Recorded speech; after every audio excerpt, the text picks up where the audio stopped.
चलिए आज पूछताछ यहीं से शुरू करते हैं। तो पूरा पाल प्रतिहार राजकोट इधर सब याद किया है। अच्छा कितना बच्चा सुना सकता है बताओ? वाह तो बहुत बढ़िया स्थिति। चलिए बोलिएगा कोई नहीं, हम सिर्फ 2-3 लोग से पूछेंगे। 2-3 चावल से पता चल जाता है तसला में सीध रहा कि अभी और आज चाहिए। तो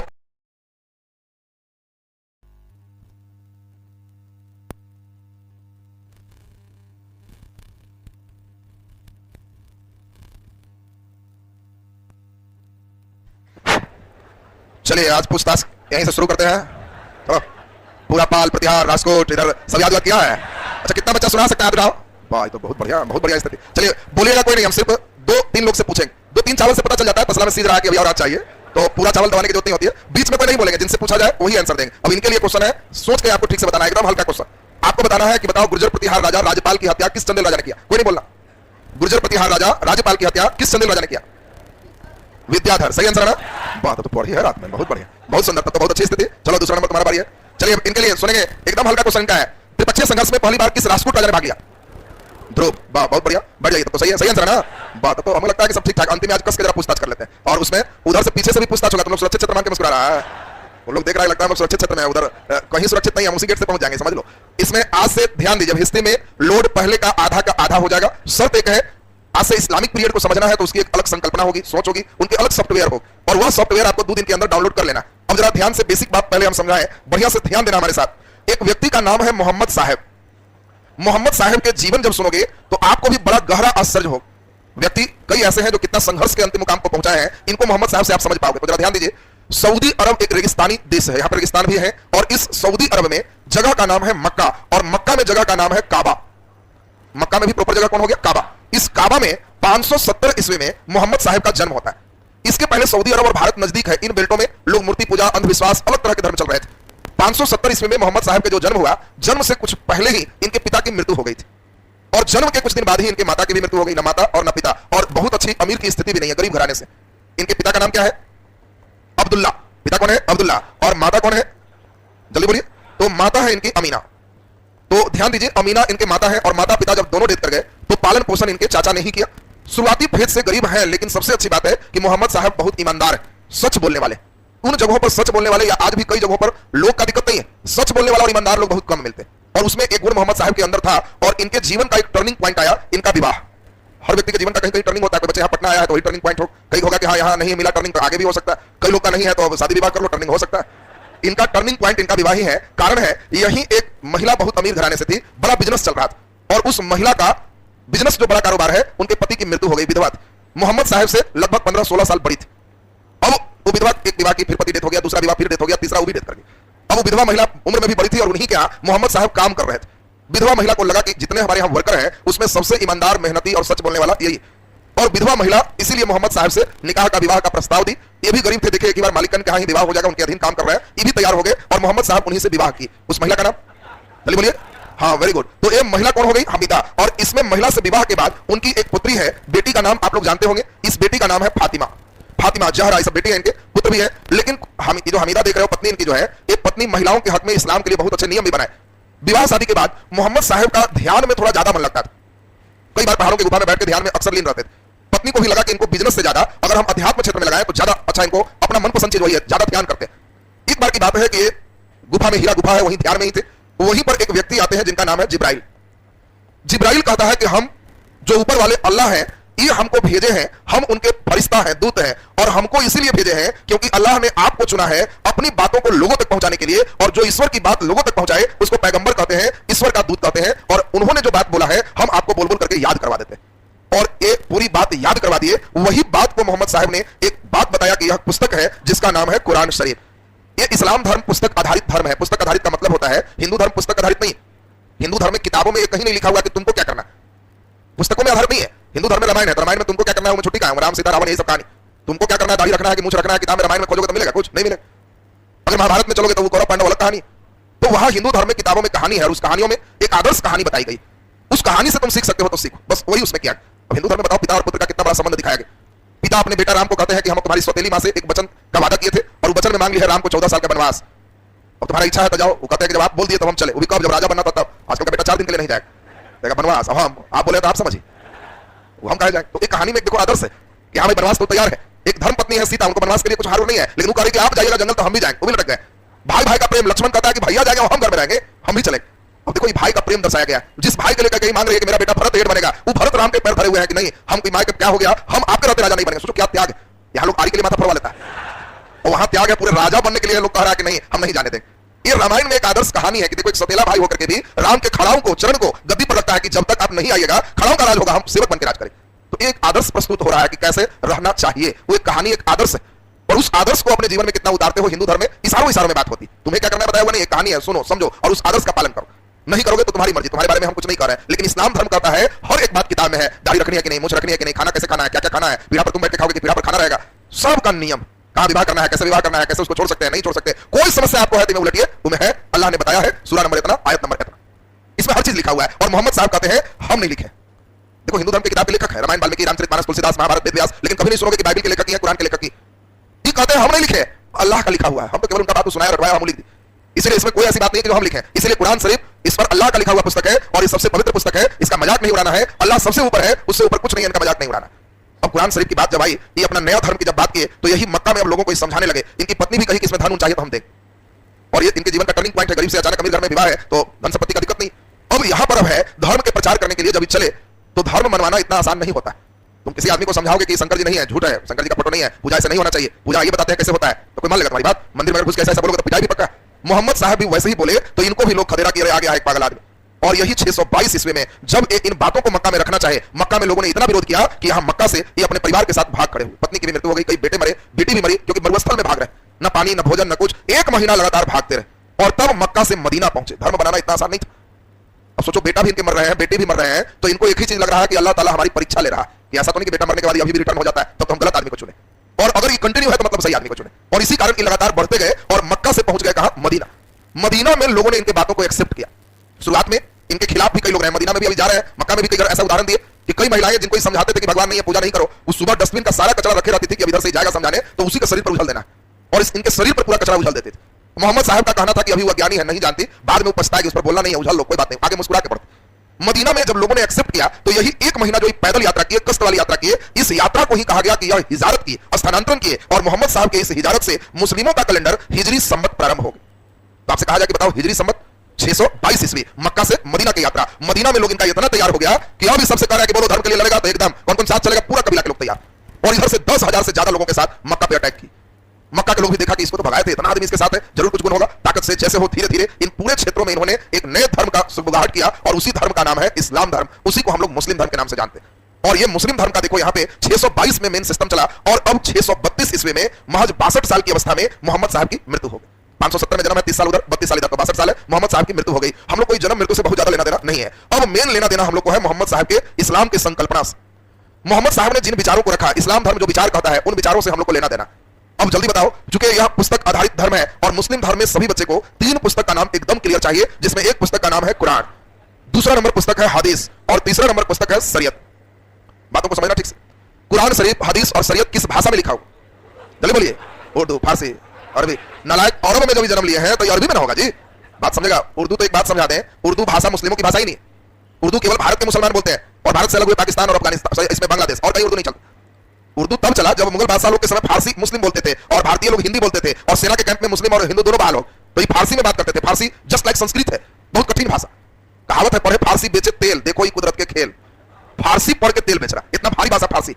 तो वहां पे कैंप में मुस्लिम लोग फारसी बोले और हिंदू लोग हिंदी, तो धीरे धीरे हुआ क्या, सब इसका वाला कुछ ही सीख गया, इसका वाला कुछ ही सीख गया, और दोनों मिला करके एक नया भाषा जन्म लिया जिसको उर्दू कहते हैं। उर्दू के माता फारसी है, हिंदी पिता है, बाप है उसका, बात समझ लो।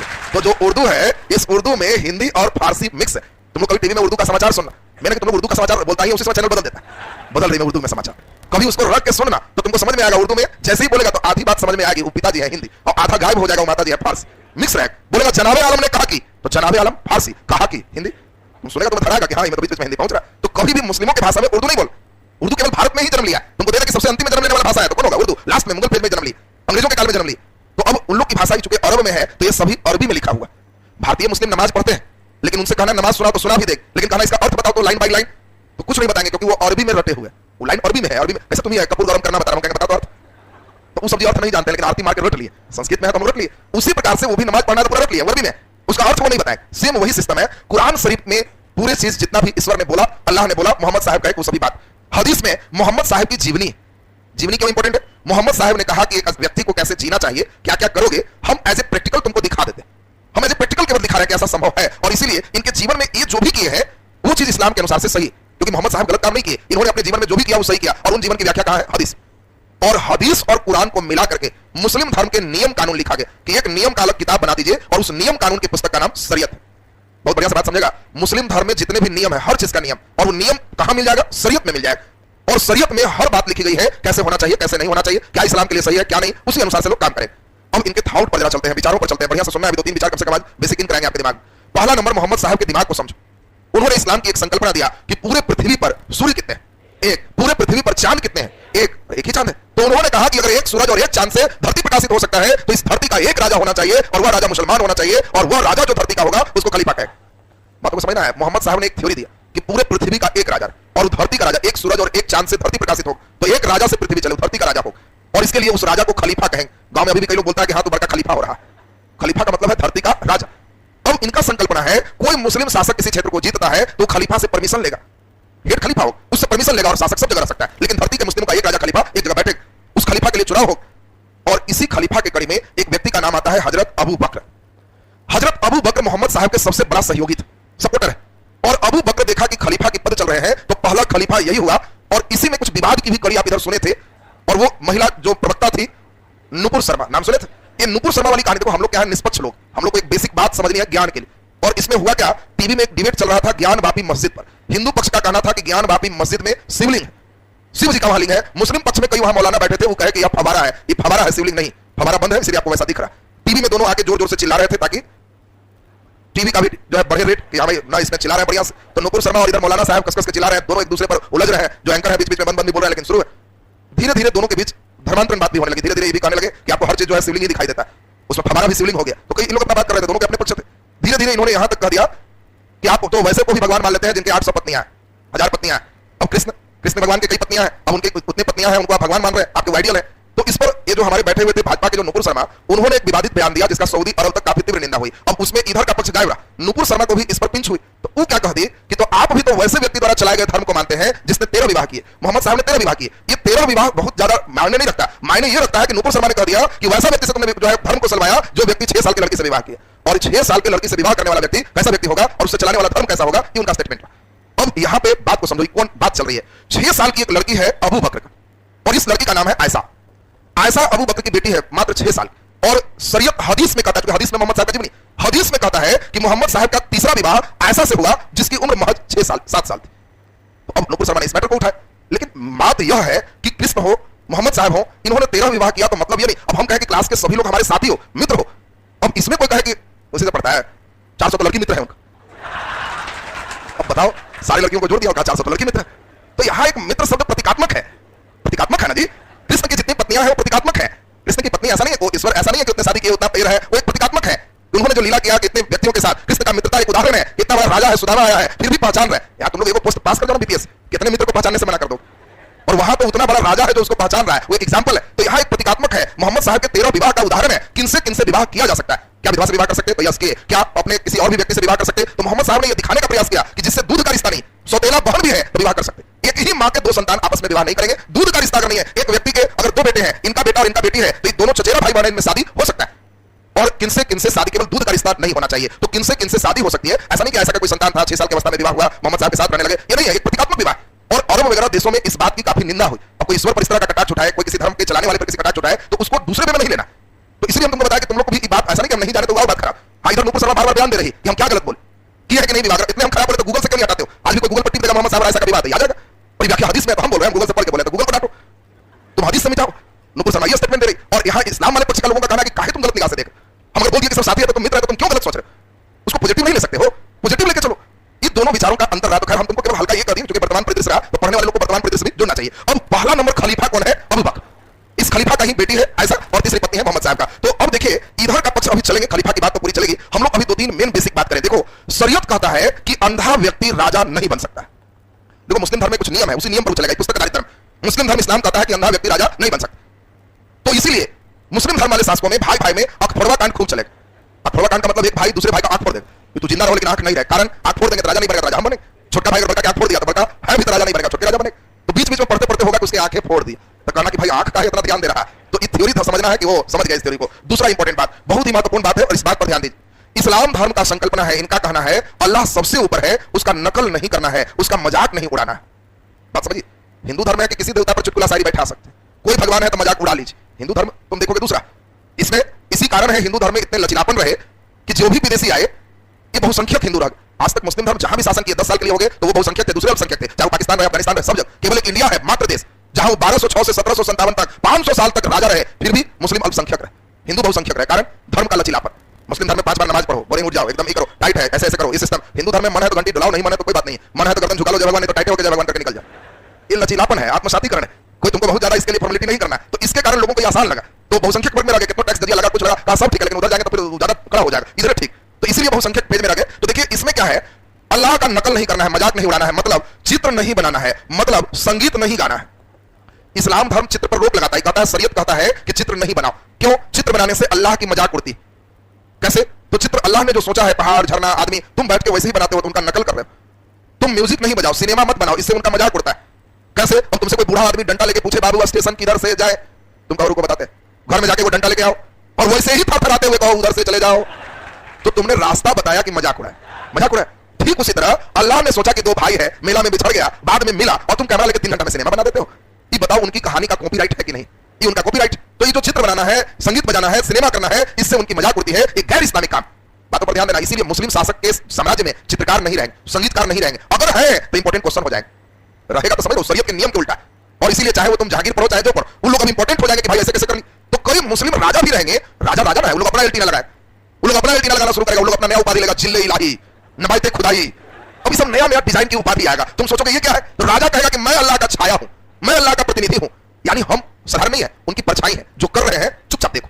और जो लोग इस शरीयत की व्याख्या करने वाले हैं, मौलाना, काजी, ये लोग बीच बीच में शासक को कहते रहते थे कि गैर इस्लामिक है, शरीयत की इजाजत नहीं देता।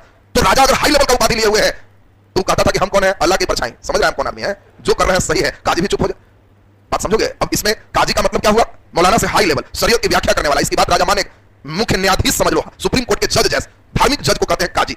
नाम सुना होगा, मियां बीबी राजी तक का करिए काजी, नाम नहीं सुना है? कि जब पति पत्नी का ही जो इच्छा है वो करेगा, इसमें काजी कहेगा कि नहीं अब ऐसे वैसे, तो उसका काजी जो बोले। तो ये काजी का मतलब है धार्मिक व्याख्या करने वाला। मध्यकाल का तुमको सुनाया कि देखो ये लोकोक्ति प्रचलित। अब जरा ध्यान से समझिए।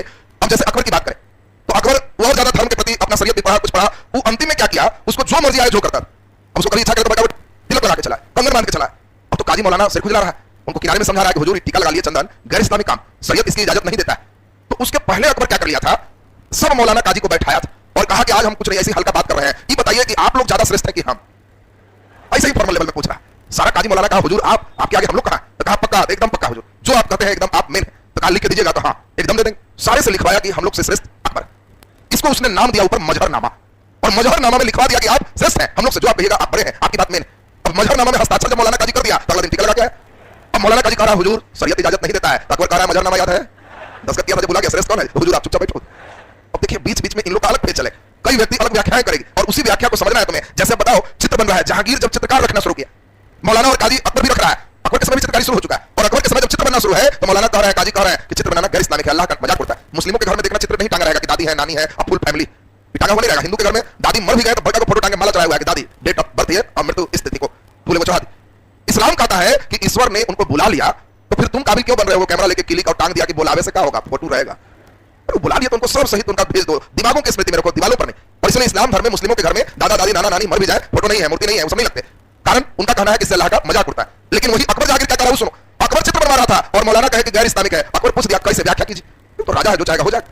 और अकबर इतना इसलिए कर रहा था क्योंकि बच्चे में राजा बन गया था, पढ़ने की उम्र में राजा बन गया। पढ़ा नहीं, अकबर एक मात्र मुगल बादशाह है जो बिना पढ़ा लिखा, बस समझो बिना पढ़े लिखे राज किया हुआ अकबर। और इसीलिए लेकिन अकबर का बुद्धि खूब है, अकबर को कुछ मना हो तो लॉजिक पूछता था कि कारण बताओ, ऐसे नहीं। तो मौलाना मना किए कि सर ये जो चित्र बन रहा है ये अल्लाह की सोच का चित्र है। और एक चित्रकार जब चित्र को हूबहू बनाता है, एक बाघ बनाना है, हूबहू बाघ बना दिया, तो वो अल्लाह को पैरेलल अपने को समझता है कि जैसा वो बनाए थे हम हूबहू बना दिए, डुप्लीकेट बना दिए, तो इससे अल्लाह की मजाक उड़ती, उस समानता पे आ जाता है। अकबर मौलाना को कस के डांटता है कि मूर्ख से अल्लाह का मजाक उड़ा, चित्रकार को यही फोटो बना के अल्लाह को याद करता है। मौलाना से खुजला रहा है कि हुजूर ये कैसे, या उल्टा व्याख्या कैसे कर रहे हैं? तो अकबर कह रहा है कि एक चित्रकार हूबहू बाघ से बना देगा, एकदम हूबहू पक्षी बना देगा, एकदम पूरे वही कर देगा, लेकिन उस बनाने के बाद अल्लाह को याद करता है कि हुजूर हूबहू तो बना दिए, लेकिन इसमें प्राण सिर्फ आप ही डाल सकते हो, आप हमसे बहुत ऊपर, इसमें मजाक कहां उड़ा। बात समझिए। और ये चीज जब बताए तब इसमें चित्रकार लोग बनाना शुरू कर रहे हैं। अब मौलाना बेचारे चुप है कि जी ठीक ही कह रहे हैं। देखिए बात समझेंगे तो ये चित्रकारों का दौर जो शुरू होगा ये हम लोग समझेंगे। फिर आगे औरंगजेब आएगा। औरंगजेब कहेगा जो शरीयत कहता है हम एल्टीना नहीं लगाएंगे, शरीयत जायज चीज कहता है हम बुद्धि नहीं लगाएंगे, और शरीयत कहता है कि चित्रकारी नहीं संगीत नहीं। तो अचानक औरंगजेब हेड बना, अनाउंस कर दिया जितना पेंटर हो बाले बच्चे सब बढ़िया बिस्तर से बैठ के निकलो, क्या कोई पेंटिंग नहीं चलेगा, जितना टंगा हुआ सब फाड़ के फेंक दो, जला दो सबको। और चित्रकार मुगल दरबार है, 500-600 चित्रकार है, फुल परिवार के साथ है, बड़े बड़े चित्र बनते थे, बड़ा बड़ा बैकग्राउंड बनता था, पूरा उनका कॉर्नर बनता था, काला रंग का प्रयोग होता था। छोटा छोटा राजा जाए तो पेंटिंग देखते रह जाए, वाह पेंटिंग होगा, एक पेंट में 1 लाख से कम खर्च नहीं होगा, ये सब सोचते रहे। औरंगजेब सब हटा दिया और यही पेंटर दिल्ली से बोरिया बिस्तर समेट के कोई याद कर रहा है टेकारी महाराज के, कोई हथवा महाराज के, कोई फलाना महाराज के, जोधपुर महाराज के, कोई कह रहा है कि महाराज आए थे तुमसे मिले थे कि बड़ा अच्छा बनाते हो, चल बाले बच्चे वहीं।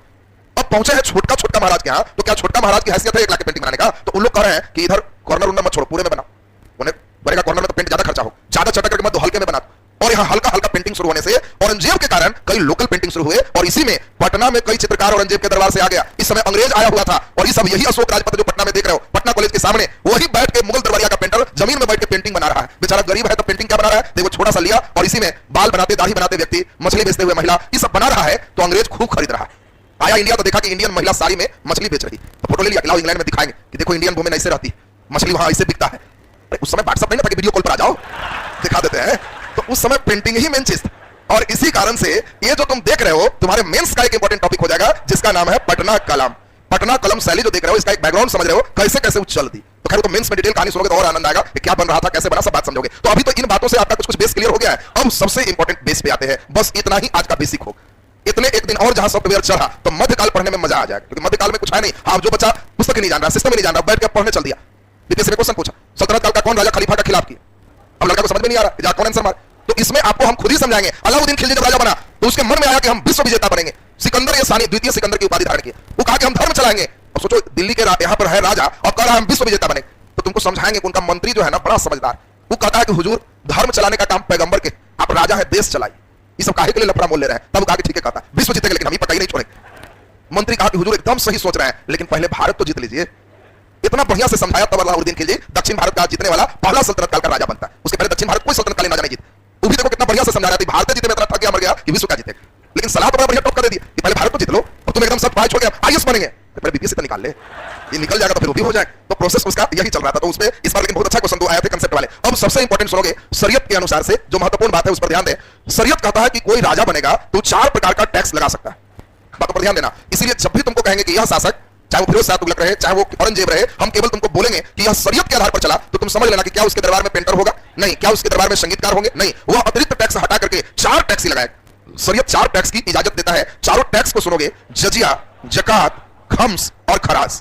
बात समझेगा बढ़िया से, 3 बार आपको बोला है, एक बार हम फिर बोलते चारों, जजिया, जकात, खम्स, खराज। फिर से बोले जजिया, जकात, खम्स, खराज। फिर से जजिया, जकात, खम्स, खराज। बोलो लाइन क्लियर है सबका? तो जजिया, जकात, खम्स और खराज, ये 4 टैक्स कहता है शरीयत की आप लगा सकते हैं। एक एक करके बात को सुनो। शरीयत कहता है कि अगर कोई मुस्लिम राजा बनते हो तो जितने भी गैर मुस्लिम हैं जो मुस्लिम धर्म नहीं अपनाए हैं उससे जजिया टैक्स वसूल करो। बात समझना, लेकिन इसमें कंडीशन है कि यह वही गैर मुस्लिम से वसूल करना जो कमाता है, कमा रहा है, तो तुम भी पैसा लो। किस लिए लोगे? ताकि गैर मुस्लिमों को तुम सुरक्षित रख सको, सुरक्षा प्रदान करो, तो तुम्हें फोर्स चाहिए, उस फोर्स का पेमेंट इस टैक्स से पूरा हो। देखिए बात समझना, कई लोग जजिया को बड़ा उल्टा साइड में ले लेता है। जजिया टैक्सेशन अब कई मुस्लिम देश ऐसे भी हैं जहां कहता है कि अगर मुस्लिम नहीं हो हिंदू होते हैं लाल पट्टी बांध के चलो।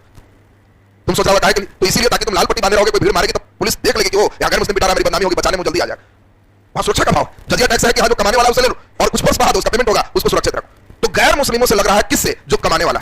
और इसीलिए जजिया टैक्स बच्चे से नहीं लगता, जजिया टैक्स बूढ़े से नहीं लगता, जजिया टैक्स महिलाओं से नहीं लगता, जजिया टैक्स कोई बहुत विकलांग है उससे नहीं लगता, जजिया टैक्स जो ब्राह्मण है उनसे नहीं लगता, क्योंकि ब्राह्मण को कहा गया कि कमाने वाला नहीं, दान लेने वाले। कमाना अलग सिस्टम। तो हाँ जजिया कहता है कमाने वाले गैर मुस्लिमों से लेना, तो ब्राह्मण कमाने वाला नहीं है, दान लेते हैं। हम तुमसे पैसा लेते हैं तो हम कमाते हैं, लेकिन हम अगर कहीं पूजा में बैठ जाए स्वाहा स्वाहा तो ये कमाए नहीं, दान ली, उदान लिए, तुमने दान किया किस लिए? ऊपर वाला सीट रिजर्व करने के लिए, हमको जो दिया वो इधर वाला के लिए, बीपीएससी पास होने के लिए। तो दोनों में अंतर है। तो ब्राह्मणों से भी जजिया टैक्स नहीं लगते। लाइन पर ध्यान देना, तो तुमको क्वेश्चन पूछेगा जजिया के बारे में सही है, और जो लड़का जान ही नहीं रहा है तो उसमें लिखेगा ब्राह्मणों से नहीं लगते, महिलाओं से नहीं लगते, बच्चे बूढ़े से नहीं लगते, तो सही लाइन। अब जरा ध्यान दीजिए, पहली बार भारत में जजिया मोहम्मद बिन कासिम ने लगाया। एक अच्छा क्वेश्चन आएगा, पहली बार भारत में जजिया कौन लगाया? मोहम्मद बिन कासिम। आगे कहानी सुनोगे, बिन कासिम की भी कहानी सुनाए। भारत पर पहला मुस्लिम आक्रमणकारी जो विजय रहा बिन कासिम, लेकिन दुर्भाग्य से जो पहली बार जजिया लगाया, इसको जो भेजा था खलीफा, इसको तड़पा तड़पा के मार दिया 3 साल बाद। सोचो भारत में जीता है, क्षेत्र पर कब्जा किया, जजिया लगाया और 3 साल बाद इसको रिकॉल किया गया इधर, और बैल के चमड़ा में बंद करके ले जाया गया, पीटा गया, प्राण निकल गया बेचारा। वो भी उम्र मात्र 23-24 साल के था, उसी में पिटा के मारा। और भी मारा कौन? जो इसको भेजा था वही। सवाल उठ रहा है मारा क्यों? तो ये पढ़ोगे बिन कासिम तो अपने आ जाए। तो पहली बार भारत में जजिया कौन लगाया? बिन कासिम। जजिया हटाया कौन? अकबर। अकबर राजा, अकबर के बारे में तुमको पहले ही बताया, अकबर बहुत हाई लेवल सिस्टम। अकबर जब अपने मौलाना और सब काजी से लिखवा लिया मजरनामा कि धार्मिक रूप का प्रधान बादशाह है, इस साधारण व्यक्ति नहीं है, जो बोलेंगे वो सब अल्लाह का लाइन है, इसलिए सब धर्म के लोगों को बुलाता था, पूछता था कि टीका क्यों लगाते हो, कंगन क्यों बांधते हो, सब कारण बताओ, हमको जो अच्छा समझ में आएगा हम भी शुरू करेंगे। अब कई लोग वहां आए और कहे कि जी बुद्धि दिमाग का जो मेन नशा है यहीं पर है, और अगर डेली एक दिन को प्रेशर ऐसे भी हो जाए तो बुद्धि अच्छा रहता है, तो टीका तो एक बहाना है कि एक बार यहाँ प्रेशर सिस्टम हो जाए। अकबर का ऐसा बात है तो हम भी मार देते हैं, बात समझिए, प्राइस सिस्टम होगी। तो अब इसमें उसने अपनी नहीं व्याख्या किया, अब यहाँ पर अकबर पहला बादशाह है जिसने जजिया को हटा दी। फिर कौन लगा दिया? औरंगजेब। वो कहा कि हम दिमाग नहीं लगाएंगे, धर्म में दिमाग नहीं, जो शरीयत का वही। औरंगजेब फिर लगा दिया, हटते लगते। अच्छा क्वेश्चन आएगा, अंतिम रूप से जजिया किसने हटाया? तो मोहम्मद शाह ये अंतिम रूप से जजिया कर को हटा दिया, और ये एक अच्छा क्वेश्चन बन गया। बोलो, एक व्यक्ति और है, उसका नाम है फिरोज शाह तुगलक। ये फिरोज शाह तुगलक कहा कि मेन इनकम ब्राह्मण के होता है, इसीलिए इस पर पहले लगाओ, बात समझ लो। इसीलिए बहुत इंपॉर्टेंट ऑब्जेक्टिव आएगा कि पहली बार ब्राह्मणों पर जजिया किसने लगाया? फिरोज शाह तुगलक। देखो जजिया से इतने प्रश्न पूछे जाएंगे तुमसे, क्या सभी क्वेश्चन क्लियर है सबका? अब ध्यान दीजिए, जकात, खम्स और खराज क्या है, अभी डिटेल सुनना रहेगा, पहले थोड़ी बातें नोट करते हुए हम लोग चलेंगे।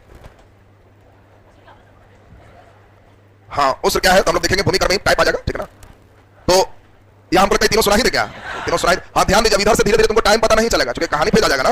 उधर बहुत पाल प्रतिहार तो भारी दुख था, तो हम भी दुख में देखे कि धीरे धीरे निकाल लेना ठीक है, नहीं तो फिर उधर बड़ा दुख वाला क्षण था। अब ठीक उल्टा इधर आ गया, इसलिए तुमको पहले लोड कमा, फिर मेटाइवल कभी लगभग 20 क्लास लगभग चले, तो 15-20 क्लास इसी सॉफ्टवेयर पर निकल जाएगा, उसमें भारी कम लगेगा। फिर नया सॉफ्टवेयर 3 दिन चलेगा, मॉडर्न के सॉफ्टवेयर हो, सब सेक्शन का सॉफ्टवेयर है, वो जिसमें चला तो सेक्शन सही है, तो फिर लगेगा कि भारी हो। अब जिसका 2 दिन तक ठीक से चल गया सॉफ्टवेयर, वो लड़का मेटाइवल में मुस्कुराएगा कि बड़ा बढ़िया मेटाइवल हो। फिर मॉडर्न का 3 दिन चाहेंगे सॉफ्टवेयर में, 3 दिन चले, वर्ल्ड का मानचित्र, इंडिया का सेक्शन और कहां क्या थाउट है, उस सॉफ्टवेयर चला तो कहेगा वाह मॉडर्न भी मेरा जबरदस्त हो गया। और सबसे ज्यादा क्वेश्चन मॉडर्न से हो।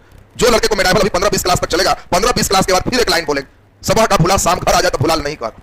जो लड़का एंशिएंट नहीं पढ़ा, मेटाइवल नहीं पढ़ा, फिर तेज हार के मॉडर्नों से बैठ गया, तो हिस्ट्री में कम से कम 33-34 क्वेश्चन आएगा, जिसमें 20 मॉडर्न से रहेगा। इतना मेन रोल है उसका, तो जान करके उस सेक्शन को रखें कि उस रोल पर जरा ध्यान देना होगा। तो चलिए इसमें हम लोग बात को बढ़िया से सुने, जरा एक बार ध्यान से सुन लो। पहले तीनों, शरीयत कहता है कि जो भी मुस्लिम है उनसे 2.5% राजा इनकम का टैक्स ले। जकात, जकात का मतलब अगर वो व्यक्ति 100 रुपया कमाता है तो राजा के पास 2.5 रुपया दान दे दे मुस्लिमों के लिए। किस लिए? अगर 100 रुपया तुम कमाए हो तो 2.5 दे दोगे तो इससे गरीबों का कल्याण होगा और तुम्हें जन्नत नसीब होगी। मुस्लिम धर्म पुनर्जागरण पर, पुनर्जन्म पर विश्वास नहीं करता। सब धर्म मानता है, बौद्ध, जैन, हिंदू, कि तुम्हारा कर्मों के अनुसार से जन्म हो। इस्लाम कहता है कि जो होना था एक बार होगी, फिर से जन्म नहीं होगा तुम्हारा, तुम्हारा हिसाब किताब हो, तुमने कितना अल्लाह को याद किया, कितना कैसे क्या किया। अब दूसरा को तुम देखते रह गया कि अपना जीवन जिया। देखो धर्म एक अच्छी चीज है, कोई धर्म हिंसा को प्रोत्साहित नहीं करता। एक धर्म ही है जिसमें आदमी हड़कता है कि ऊपर है, ऊपर मेरा हिसाब हो। धर्म नहीं रहे तो हिसाब किताब से डराएगा, कुछ नहीं डराएगा। और इसी कारण से इसमें कहता है कि हिसाब किताब होने के बाद या तो जन्नत जाओगे या जहन्नुम जाओगे। जन्नत माने स्वर्ग और जहन्नुम माने नरक। अब आदमी कहीं गुस्साता है तो कहता है कि जाओ जहन्नुम में। जहन्नुम माने क्या हुआ? नरक। और ये चीज हिसाब किताब जो होगा उसमें 2.5% देखा जाए, इनकम का 2.5% निकाल दिया हमेशा तो जन्नत नसीब हो जाएगा। ये नहीं निकाला, सब 100 के 100 मार दिया, तब इसका गेट पर ले जाया जाएगा, अंदर का दृश्य दिखाया जाएगा और फिर कहा जाएगा कि चलिए उधर निकाले नहीं थे, तब यहां समझ में आएगा कि कितना दुख में आए। फिर आजकल के तो आदमी एक बार यमराज पूछे स्वर्ग जाओगे कि नरक, कहां रहो, तो आदमी एक लाइन बोला कि देखिए यमराज जी कहीं रख दीजिए, खाली वहां टावर धरना चाहिए, अब मोबाइल दे दीजिए, बाकी के जो रखिए नहीं, स्वर्ग नरक से कोई मतलब नहीं, हमारा व्हाट्सएप चल जाए और टावर धर ले बस। तो बात जरा ध्यान दीजिए। तो अब बड़ा ही कहले है तुरे, तो अब ध्यान से बात को समझो। तो इसमें जल्दी बताओ जकात में कितना परसेंट है? 2.5%। किस लिए? गरीबों के कल्याण के लिए। देखो शरीयत खम्स की बात क्या करती है, बहुत इंपॉर्टेंट बात समझना। शरीयत कहता है कि राजा को सेना रखना क्या जरूरत पेमेंट पर नहीं है। पेमेंट वाला सेना रखोगे तो मंथली इनकम लेगा, हर महीने सोचेगा लड़ाई लड़ाई ना हो, भगवान पेमेंट मिल। सेना बहाल करो, पेमेंट मत दो, उसको हमेशा लड़ाई में लगाए रहो और उसको खम्स दो। खम्स माने लूट का हिस्सा, उसको डेली लड़ाई करवाओ, कहीं चढ़ाई करवाओ, लड़ेगा और उसके बाद कहो कि जितना चीज वहां था लूट के लाओ। लूट के जब लाएगा तो उसका 5 हिस्सा लगवाओ और 5 हिस्सा में 1 हिस्सा और 4 हिस्सा 2 भाग में बांटो, 4 एक तरफ, एक तरफ। 1 भाग राजा का होगा, 5 में 1 राजा का होगा और 5 में 4 सैनिक का होगा। यह खम्स है और इससे सैनिक फॉर्म में रहेगा। 4 दिन नहीं लगेगा तो 5वां दिन फिर कहा गया चला जाएगा कि बैठ के मन नहीं लग रहा, पैसा कोई नहीं आ रहा। बोलो बात समझ में आ रहा है तुमको? 4 हिस्सा उसका है। क्यों? सैनिकों की संख्या ज्यादा, तो सैनिक की संख्या ज्यादा है तो 4 हिस्सा में सब लोग बांट लेंगे। राजा अकेले है तो 1 हिस्सा लेके अपना सही रहो। कुछ राजा ऐसे भी आएंगे जैसे अलाउद्दीन खिलजी पाएंगे, 1/5 का मतलब 20%, 4/5 का मतलब 80%। अलाउद्दीन खिलजी जब पाएंगे तो वो खम्स को उलट दिया, कहा कि 5 भाग करो, 4 भाग राजा, 1 भाग सेना। तो अलाउद्दीन खिलजी बहुत लाइक किया। और अलाउद्दीन, हाँ, कौन-कौन राजा ऐसा करेगा? कब करेगा? जब राजा सैनिकों को नगद पेमेंट दे। राजा कहेगा लो वेतन, लूट से हिस्सा का मतलब नहीं है, लेकिन हाँ कुछ देंगे ताकि तुम लोग लूट के बढ़िया से लाओ, नहीं तो फिर लूट के लाएगा ही नहीं, जीतेगा कहेगा कि मिलेगा, नहीं तो क्या लूटे। 1 हिस्सा भी देंगे, कहेगा कि लूटो कुछ तो मिलेगा। बोलो बात समझ में आया तुमको? तो खम्स लूट का हिस्सा है, इसमें राजा का हिस्सा शरीयत का है 20% और सैनिक का 80%। और खराज उस ये सब भूमि कर, जमीन पर जो टैक्स लगेगा उसका नाम क्या है? खराज। तो पहले अब ये बताओ, जजिया, जकात, खम्स, खराज आपने सुना, एकदम एक हल्का क्वेश्चन देखते हैं आप सही कर पाते हो कि नहीं। इनमें से कौन धार्मिक कर है? एकदम हल्का क्वेश्चन तुमको दे रहे हैं, कौन धार्मिक कर है? चॉइस ए जजिया, चॉइस बी जकात, चॉइस सी खम्स और चॉइस डी खराज। बोला नहीं, हम हाथ उठवाएंगे, आपसे हाथ उठवाएंगे, इसमें कौन धार्मिक कर है? एक क्वेश्चन है, सब टैक्स तो तुमने सुन लिया। अब बताना है कितने बच्चे को लग रहा है चॉइस ए जजिया, जजिया बड़ा कम हाथ उठाया, चॉइस बी जकात, जकात, चॉइस सी खम्स, खम्स वाला भी तो है। और चॉइस डी खराज, अरे नालायक, खराज भूमिकर है, तो ये भूमिकर है तो ये धार्मिक कैसे हो जाएगा? और खम्स लूट वाला है तो होगा नहीं। 50-50 पूरे का हाथ उठना चाहिए, समझ लो। दुए में कोई एक होगा, जजिया चाहे जकात, और सब लोग हाथ उठाएगा बार दोनों तो अलग वैरायटी में है। वो बीपीएससी वाला चॉइस ही वाला है। कितने को जजिया लग रहा है? जजिया कर, वेरी गुड। और जकात, जकात में बहुत अच्छा। धार्मिक का मतलब है धर्म के नाम पर, जन्नत जहन्नुम के नाम पर। बोले सर, धर्म के नाम पर दे दो बाबा, अल्लाह के नाम पर दे दो बाबा, कौन वाला होगा रे? जकात ना हो, जजिया धर्म के नाम पर है। ये तो गैर मुस्लिमों को सुरक्षा के लेना है। तो आपसे पूछा जाएगा धार्मिक कर कौन है, तो जकात क्या परसेंट? 2.5%। अब ये बताओ, ये एकदम बेसिक यहां तक क्लियर है ना सबका? फिर इतना लिखा करके हम लोग आगे चलेंगे। तो आज इतना ही आपका रहेगा। आज आप लोग बहुत बढ़िया से समझे हो। चलिए, टाइम लेकिन बहुत ज्यादा खिंचा गया। हम सोचे थे कि 7 तक इसको रखेंगे, फिर 7 से चलेंगे विषय चेंज, लेकिन सुरताल लग गया तो चलेगा, कोई बात नहीं। सुनो, इसमें कल सुन लीजिए, पहले कल भी क्लास नहीं छोड़ना। 2-3 बात सोचना। पहला आपके लिए, और 6वीं बीपीएससी की जो भी तैयारी कर रहे हो, मुझे नहीं लगता कि इतना बढ़िया फिर चांस मिले, क्योंकि और 6वीं में टाइमिंग ज्यादा मिल गया तो कई लोग रिटायर ज्यादा हुए। 69वीं में उतना नहीं रहे, और 6वीं में हम मान के चल रहे हैं कि लगभग 1000 सीट होने जा रहा है, क्योंकि ये आपका इसीलिए सब विभाग से मांगा गया है। ये मान के चलो जनवरी चूड़ा दही खाते खाते फॉर्म निकलेगा। बात समझ लीजिए, चूड़ा दही खाते खाते फॉर्म निकलेगा। फॉर्म का 1 महीना समय रहेगा, आधा फरवरी।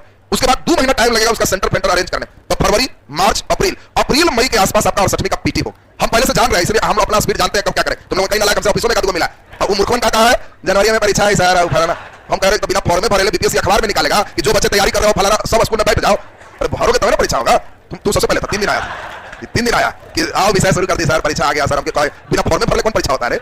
दूसरी बात सुन लीजिए, एक अच्छी बात है, सुन ले, हम लोग यहाँ पर अब जो नया सिस्टम करने जा रहे हैं, तो 6वीं मेंस बैच अब दिल्ली है, वो अपना चल रहा है आप लोग का। और 6वीं देखो, मेन है मुख्य परीक्षा, इंटरव्यू। आप जहां पढ़ रहे हो धीरे धीरे इसका रूप बहुत विस्तृत करने जा रहे हैं। चूंकि खाली पीटी पढ़ाते हैं तो लड़का इतना लेवल पर पढ़ के और मुख्य परीक्षा की हिम्मत हार जाता है कि हमसे ना होगा। आप इतना पढ़ के ग्रुप डी भरता है और इधर उधर भर के पेपर में रहता है। इतना पढ़ लिया तो थोड़ा लोड और ले लो, बाकी कहीं जाओगे ग्रुप डी की तैयारी करोगे तो अगर परीक्षा आसानी से निकल गया तो जिंदगी भर में जितना दुख होगा उससे कम है दुख इधर तैयारी में। बात समझ लो एकदम सीधा, दुख का कोटा उतना ही है। चाहे 100 किलो प्याज काट, चाहे 100 जूता खाओ, दौड़े उतने हो। शॉर्टकट कहीं नहीं है, एकदम समझ लो। तो इसीलिए मेहनत इधर करोगे। और 6वीं के लिए तो मुख्य परीक्षा का अलग बैच है। 69वीं से तो हम सोच रहे हैं एक ही बार तीनों का एडमिशन ले, पीटी, मेंस और ऑप्शनल, जीएस और ऑप्शनल, एक बार तीनों का एडमिशन लेने से लड़का जब तीनों पढ़ लेगा तो वो पक्का पक्की लक्ष्य बना लेगा कि हमको बीपीएससी करना है, क्योंकि तीनों ठीक हो। और इसके लिए हम जो सिस्टम आपका कर रहे हैं, इसमें एक अच्छी बात है कि और 6वीं से आप लोग का उम्मीद है कि मेंस बैच जैसे ही 6वीं खत्म करें जस्ट आपका शुरू हो जाए। और इस बार जो मुख्य परीक्षा का बैच होगा जीएस ऑप्शनल के साथ, तो ऑप्शनल चेंज का भी बहुत अच्छा ऑप्शनल है कि कोई बच्चा पीटी पास होकर भी बदल सकता है। लेकिन हम लोग कर रहे हैं कि मुख्य परीक्षा में यहाँ कम से कम 8 विषय होंगे, और 8 विषय में एक केवल हम ही होंगे जो बिहारी होंगे, बाकी 7 टीचर सब दिल्ली के टॉप रैंक में आएंगे। जो ऑप्शनल मैथ में हमारी बात चल रही है, सुरेंद्र रावत सर से वही करेंगे। एलएसडब्ल्यू में भी बात चल रही है, जो आस्था में आर सर आ रहे हैं दिल्ली में, वो टीचर आएंगे। हिंदी ऑप्शनल की भी बात चल रही है। 8 ऑप्शनल का हम तैयारी कर रहे हैं। पूरे जबरदस्त फंड से जो चुनो, दिल्ली का द बेस्ट फैकल्टी तुम्हारे पास हो। जितना में तुम टिकट कटाओगे, जाओगे आओगे, उतने में विषय हो जाएगा, उतने में कर देना ज्यादा। अरे हमारे यहाँ यही चीज मैं मेन सोच रहा हूँ कि गरीब बच्चा भी सोचे कि बीपीएससी हम कर सकते, नहीं तो बाकी तो मुख्य के नाम पर और ऑप्शनल के नाम पर क्या फी लगता है कि दांत रहते दांत के वैल्यू समझ में नहीं आता। अभी तो यहाँ है कम फी तो पढ़ रहे हो ना, बस ई वाला बंद। यहाँ के बाद एक ही ऑप्शन बचता है, सेल्फ स्टडी, क्योंकि बाकी इससे कम फी वाला कोई संस्थान नहीं। यहाँ के बाद तुमको करना है तो स्वाध्याय कर सकते हो, रिजल्ट आएगा। बाकी पैसा पर कहीं पढ़ना है तो एक बार मुख्य परीक्षा का जीएस ऑप्शनल पूछ लेना, तब समझ में आएगा पैसा किसको कहते हैं। जितना में तुम यहाँ फुल पेड करवाओगे उतना में वहाँ 8 दिन की एंट्री मिले। 9वां दिन गेट पर एक आदमी खड़ा हो जाएगा, कहने आओ बाकी कहिया दे रहा, बाकी समझ आना, उतने में आप फुल पेड हो। तो हम एक कोशिश कर रहे हैं कि एक सामान्य भी पढ़े, और इसमें और 6वीं में जीएस और ऑप्शनल का एक फुल पैकेज जनवरी में आप लोग के लिए एकदम लगेगा कि हाँ सर इतना से नीचे कोई कर भी नहीं सकता, हम नहीं सोच सकते, और वो हम इसमें करने जा रहे हैं। तो आप लोग के लिए वो चीज रहेगा। तो अभी जो बच्चे हैं 6वीं में, तो ठीक है, चलो उसमें ज्यादा तेज है तो कंटिन्यू कर सकते हो। नहीं तो तुम्हारे लिए हम चुके पटना हम डेली कर ली, और इसलिए डेली कर लिए तो हम देखेंगे मेंस वाला जो है और ऑप्शनल वाला सेक्शन ये जम के करें, क्योंकि अभी हिस्ट्री ऑप्शनल के साथ हम आई, अगले बैच में ज्योग्राफी भी आधा ऑप्शनल हम अपने साथ ही रख रहे हैं, क्योंकि जब डेली रहना है तो कस के पटना पढ़ रहे हैं, और जितना ज्यादा एनर्जी लगेगा रिजल्ट उतना ज्यादा है। तो इसलिए इसमें हम कोशिश प्रयास में है कि नहीं, चलिए धीरे धीरे जो बच्चे जुड़े हैं। और इसमें सबसे मजा तो तब आएगा जब कोई बच्चा 40,000 फी देकर पढ़ रहा है और कोई बच्चे इसका जीरो गायब करके पढ़ रहा है, और इसमें यह रिजल्ट देने में सक्षम हो, तब हमको भी खुशी हो। समझ रहा ना? तो ज्यादा दिन दूर नहीं है, बस 2 से 3 साल के अंदर एक बीपीएससी में बहुत बड़ा परिवर्तन होगा। या तो ज्यादा फी वाले गिर के नीचे आएंगे, या फिर शटर डाउन करें, दो चीज होगा, बाकी और कुछ नहीं होना है। बात समझ रहा है ना? क्योंकि पढ़ोगे रिजल्ट दोगे तो फिर हो जाए। अभी दिक्कत क्या है ना, जब तक 40,000 लग नहीं रहा है लेकर फायदा नहीं बुझा रहा। अभी मेन दिक्कत है, अभी जिसको कम पैसा लग रहा है वही वाला बात हो रहा है। जैसे 5,000 का शूटर है और उसको हम 50 रुपया में दे दे और नहीं बताया कि 5,000 के है, तो उसको ठंडा लगवे करे, वो पहने का ऐसे करेगा 50 रुपया का कितना ठंडा जाती है उसको लगेगा। हाँ, अगर वही वाला शूटर 5,000 में खरीद ले रहेगा और तब भी वैसे ही ठंडा लगे, और फिर हम कहेंगे देखो वही वाला 50 में, तो कहेगा ना गर्मी लगा कि 50 वाला में गर्मी, बेकार 5,000 लगा। तो मेन कई लोग के अंदर साइकोलॉजी होगा, कई लोग कहेगा कि फ्री, एक जगह हमारे इंक्वायरी में ही पाट रहा बीपीएससी सर कितना फी है, हम बोले कि अभी 12,000 फी है, लेकिन 7,000 में भी ऑफर चल रहा है। 7,000 में बढ़िया कोचिंग पे बताइए, तो अपना ही आदमी की बात कर रहे हैं। हम घर का मुर्गी दाल हम उसको बता दिए कि 3 जगह हाईएस्ट फी में है, एक जगह 55,000 लग रहा था। हाँ ठीक, तो हमें मालूम है वो 55 देके फिर अगला साल यहाँ देगा, तब उसको लगेगा कि हाँ ठीक ठाक हो गया, यही ज्यादा सीख, तो ये चीज फिर सही है। तो इस साइकोलॉजी दिमाग में से धीरे धीरे अपने ऑटोमेटिक हटेगा जब तुम पढ़ने लगोगे। और इसमें ध्यान दीजिए, कल अच्छा छुट्टी भी चाहिए तुम लोगों, छुट्टी भी हम सोच रहे लगातार मेरे अरे पीटी बैच सुन लो पहले, पीटी बैच को तो छुट्टी दे सकते हैं, मेंस बैच में एक भी दिन छुट्टी नहीं दे रहे, क्योंकि मेंस बैच में मान लो यार नहीं भी आएंगे तो उन लोग का एप्लीकेशन पे क्लासेस चलते रहेगा और वो ओपन रहेगा सबके लिए, कोई बच्चा उसमें लाइव करके बाद में भी देखेगा, तो इसलिए मेंस बैच बंद नहीं होगा। पीटी में टाइम है तो तुम लोग चाहोगे तो छुट्टी कुछ दिन कर सकते हैं, ठीक है ना? लेकिन अभी हम